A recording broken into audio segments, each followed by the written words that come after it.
paringi rezeki sing halal berkah turah-turah saged ziarah Mekah Madinah. Amin amin ya rabbal alamin. Assalamualaikum warahmatullahi wabarakatuh. Matur suwun Kiai Haji Dr. Inam Syahidin atas pembacaan kitabnya. Sebelum saya buka tanya jawab dari kajian kitab Bahsoleh Darat, kita akan lanjutkan dulu paparan dari Mas Eko. Beliau pengkaji kitab Bahsoleh Darat juga. Mulai. Nah, nanti akan menceritakan beberapa hal yang apa saja sih yang kita bisa pelajari dari sekian kitabnya Bahsoleh Darat. Nah, apalagi ada konteks untuk sebagai hari santri tadi, mungkin sejarahnya dan seterusnya yang itu sudah ditauladani oleh Bahsoleh Darat yang dituliskan dalam kitab-kitabnya. Kami persilahkan Mas Eko. Bismillahirrahmanirrahim. Assalamualaikum warahmatullahi wabarakatuh.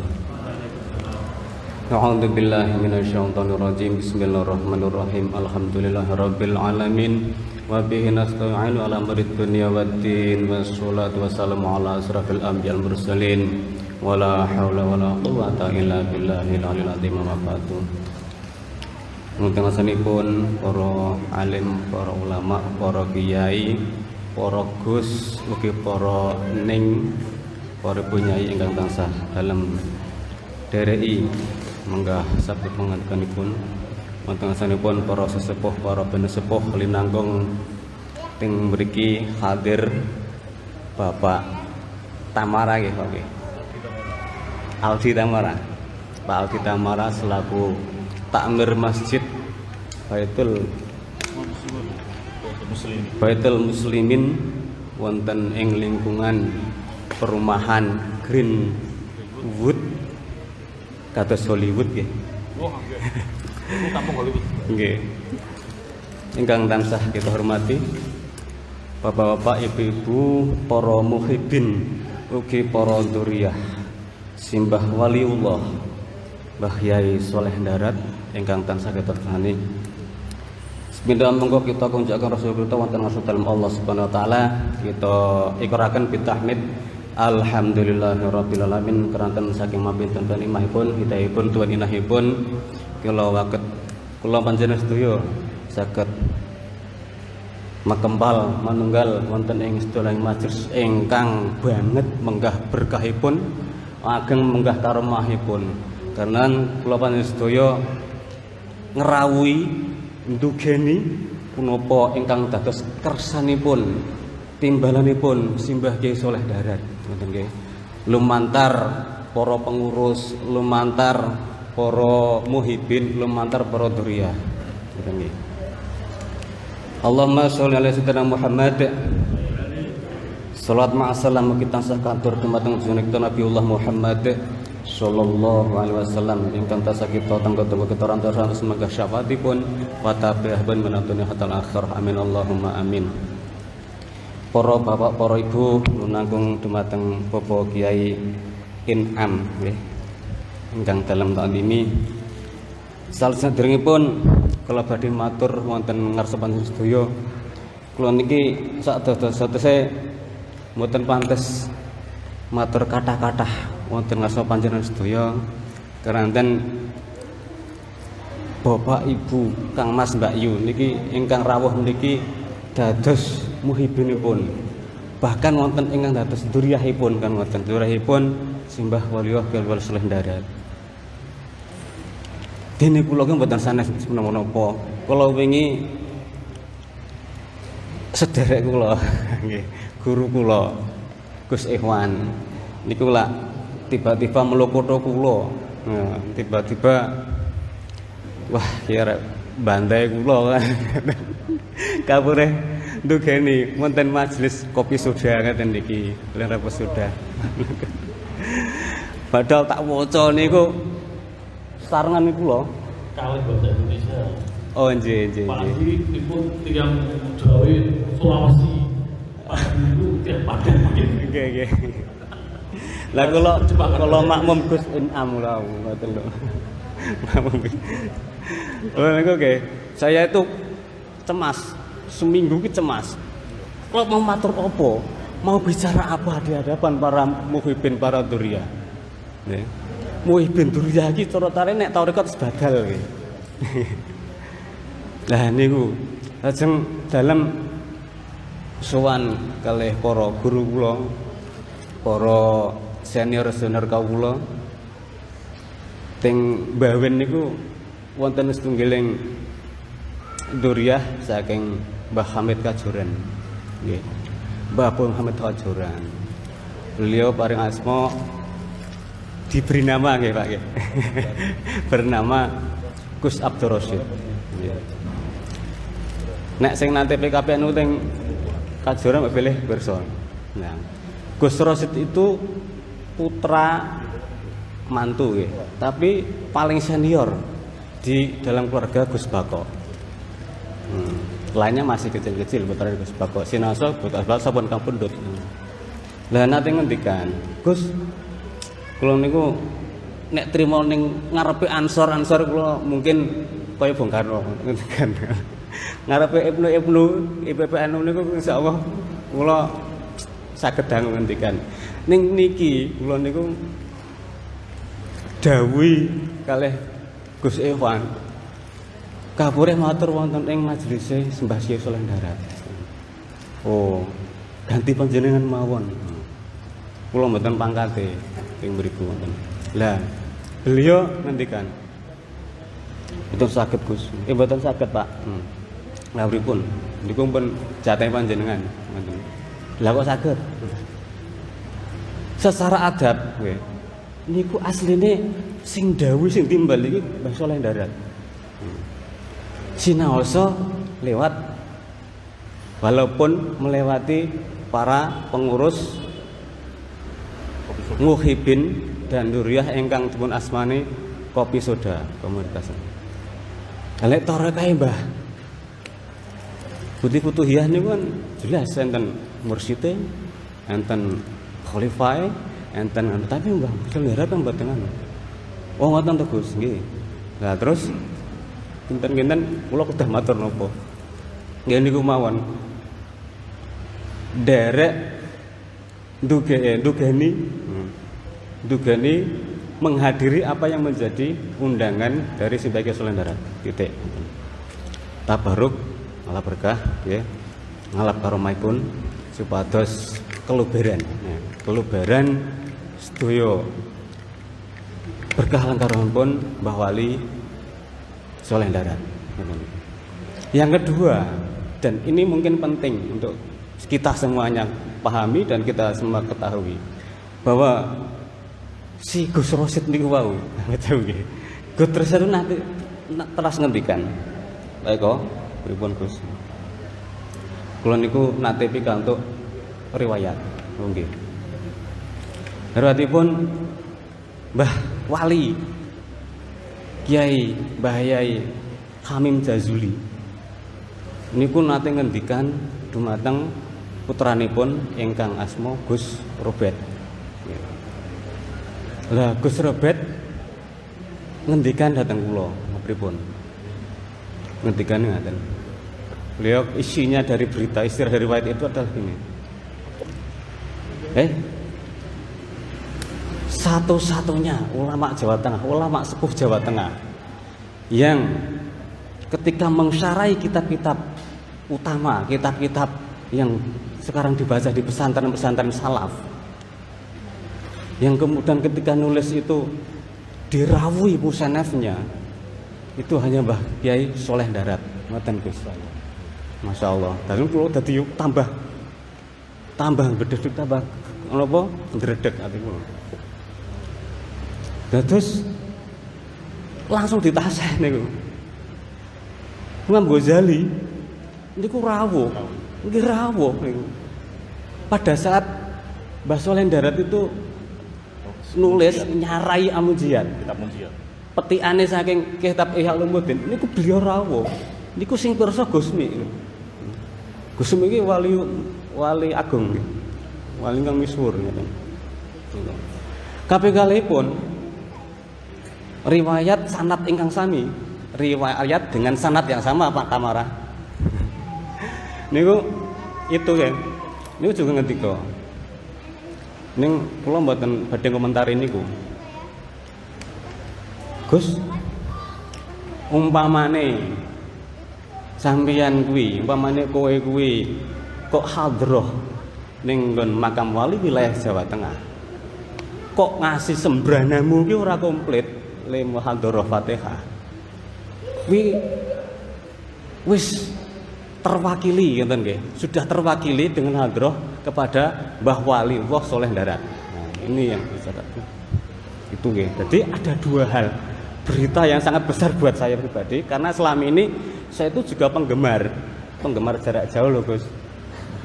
Penggemar Mbah Soleh Darat karena satu hal. Pertama, beliau termasuk yang ulama yang paling sukses di dalam menjalankan misi tarbiyah kepada santri-santrinya, murid-muridnya, baik langsung maupun tidak langsung.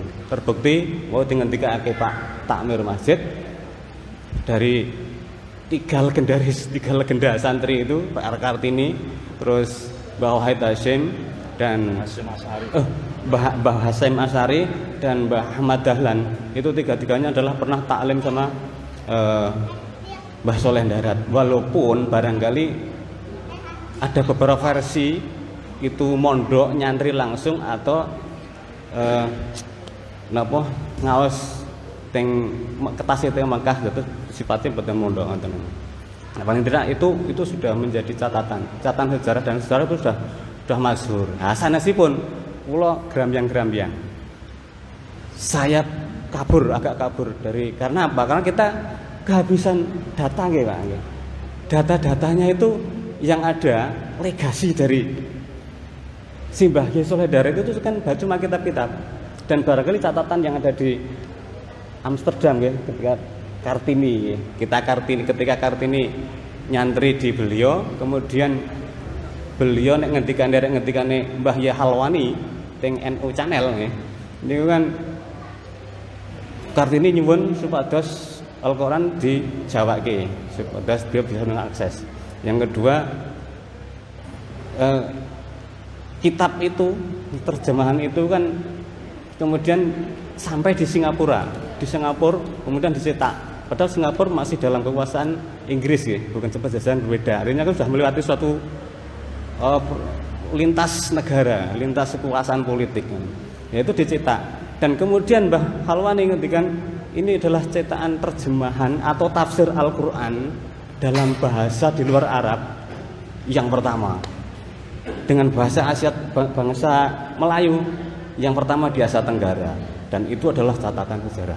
Itu sudah valid karena ada catatannya yang di Belanda ya, ada surat-surat Kartini dan sebagainya itu di Belanda.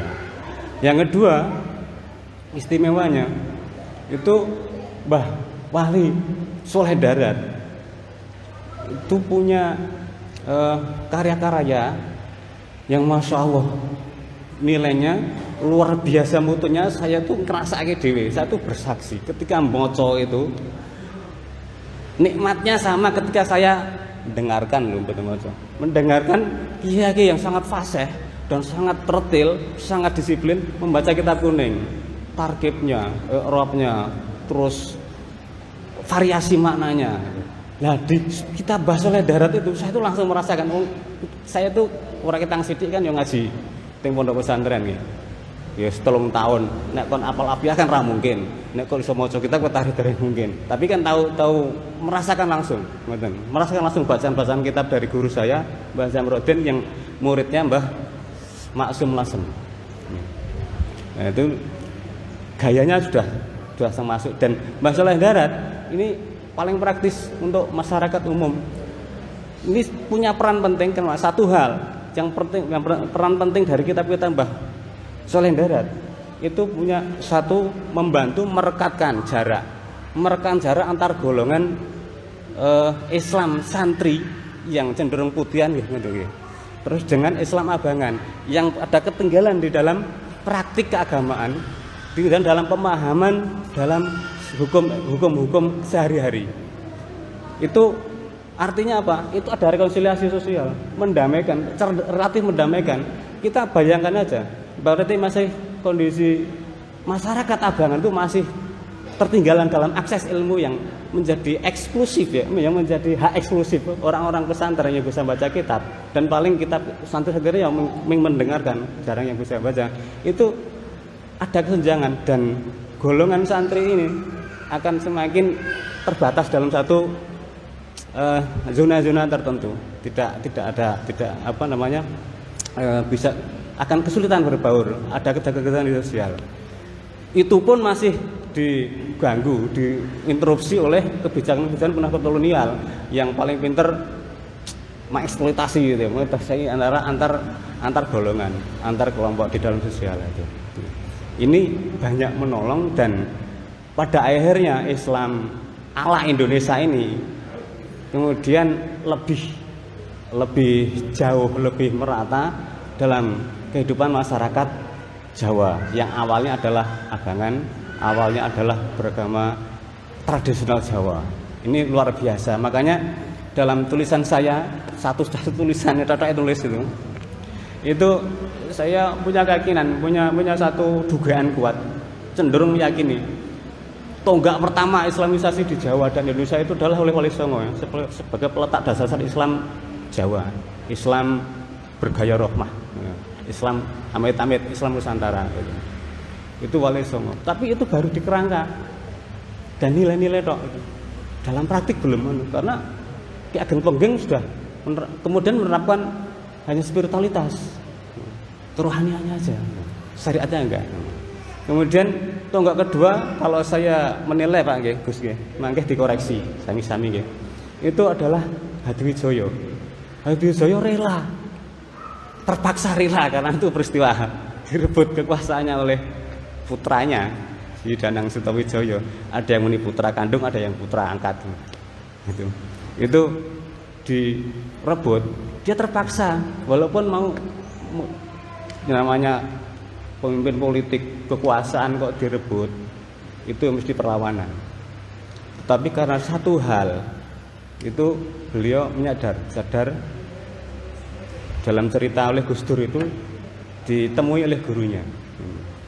Gak usah diteruskan perlawananmu, kamu nganu aja yang lain, masalah bahasa yang lain, menggarap perutnya yang lain. Akhirnya beliau Hadiwijaya kan berhenti ingin membalas, pasukannya disuruh pulang, dan dia melakukan satu penguatan yang kemudian kalau kita kenal saat ini ya penguatan civil society. Gus Dur itu mengatakan gini dalam satu tulisannya, artikelnya itu, Hadiwijaya itu bapak LSM dunia, karena sejak tahun 1500 itu kan sudah melakukan itu. Dia ketika keluar dari tembok istana itu kemudian melakukan aksi-aksi sosial yang memberi satu penguatan kepada sosiokultural masyarakat Jawa Timur bagian utara dan Jawa Tengah bagian utara. Dan itu konsistensi itu menghasilkan suatu bentuk produk tradisi, produk budaya berupa pondok pesantren sebagai sumber pemasok kiai, para kiai dan santri. Jika tidak ada Hadiwijaya, jika Hadiwijaya tidak melakukan program Hadiwijaya Foundation-nya itu, mungkin kiai-kiai sebutan kiai sudah tidak ada, Gus. Adanya ya ustaz, guru, paling ada. Kiai itu kan padanan dari Ki Ageng. Dan kiai itu pasti selain ilmu yang sifatnya kognitif, juga ada kekuatan karomah, harus tirakat, harus takdim total kepada guru. Wah, itu. Ini yang membuat kiai itu unik dan khas dan sangat kita butuhkan. Dan kita masih punya banyak gitu loh, Gus. Alhamdulillah kita masih punya banyak. Nah, tapi dalam perjalanan sejarah itu ada jadi pondok-pondok tambak beras, lasem, tebu ireng, itu semua kan putra wayah Pangeran Benowo bin Kajen, termasuk Kajen. Ini memang dari satu sisi penguatan civil society, tapi pada sisi lain ada penguatan identitas santri loh. Lah saya menduga dari situlah golongan santri itu terbentuk sebagai apa ya, imbangan dari Islam abangan pada umumnya itu terwujud. Ini menimbulkan berkah tapi juga menimbulkan persoalan tersendiri di kemudian hari. Dan tadi sudah sampaikan Kiai Soleh Darat yang insya Allah dengan kitab-kitabnya yang penuh berkah itu, penuh karomah itu, mengeliminasi perbedaan, mengeliminasi jarak pemahaman, kesenjangan jarak pemahaman dan praktik ibadah dan amalan-amalan ya, amalan-amalan selain yang makhluk itu ya, itu jadi semakin ada rekonsiliasi. Itulah yang jadi momen besar saya anggap. Jadi ada 3 itu tadi, Wali Songo, Hadiwijaya Foundation dan Simbah Wali Soleh Darat. Nah, kita sepakati saja itu. Kita barangkali itu hal-hal yang penting, dan bagi kita selaku muhibin dan duriah tentu saja ini sesuatu yang sangat menginspirasi bagi kita. Pasti menginspirasi walaupun kita kehilangan jejak, kehilangan banyak catatan, kehilangan banyak cerita tentang Mbah Soleh Darat. Saya itu ya jali radius berapa, nek Mbah Semarang itu cuma radius berapa, tapi sama sekali tidak mendapat cerita-cerita uniknya, cerita-cerita yang punya dimensi mistisnya itu belum ada. Baru kemarin aja dari Gus Rosid hentikan ngono, tapi agak ada tambahan perbendaharaan. Jika saya sudah cukup banyak memperoleh satu fakta, data dan cerita, ya mungkin kesimpulannya lebih kuat.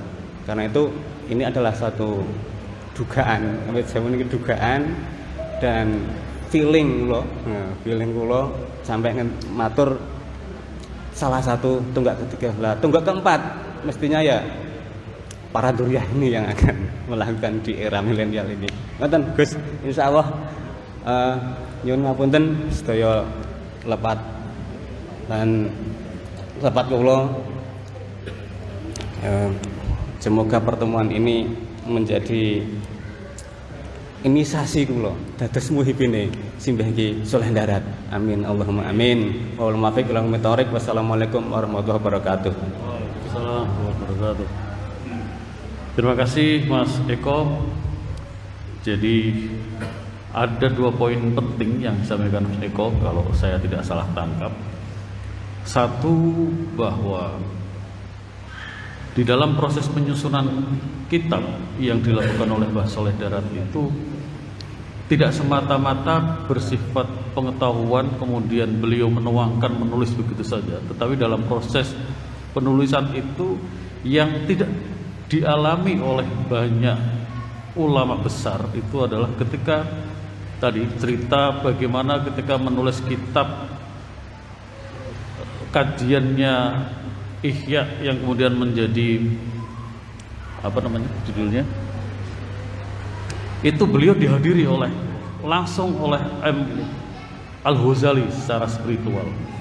Kitabnya Munjiat kalau yang karyanya Mbah Soleh itu bercerita soal banyak peringkasan Ihya Ulumuddin. Jadi kalau kita baca Ihya Ulumuddin itu sampai 4 jilid itu bisa diringkas oleh Mbah Soleh Darat di kitab Al-Munjiat. Mulai dari tauhid sampai akhlak, bagaimana kita berhubungan dengan tetangga, dengan anak kecil dan seterusnya.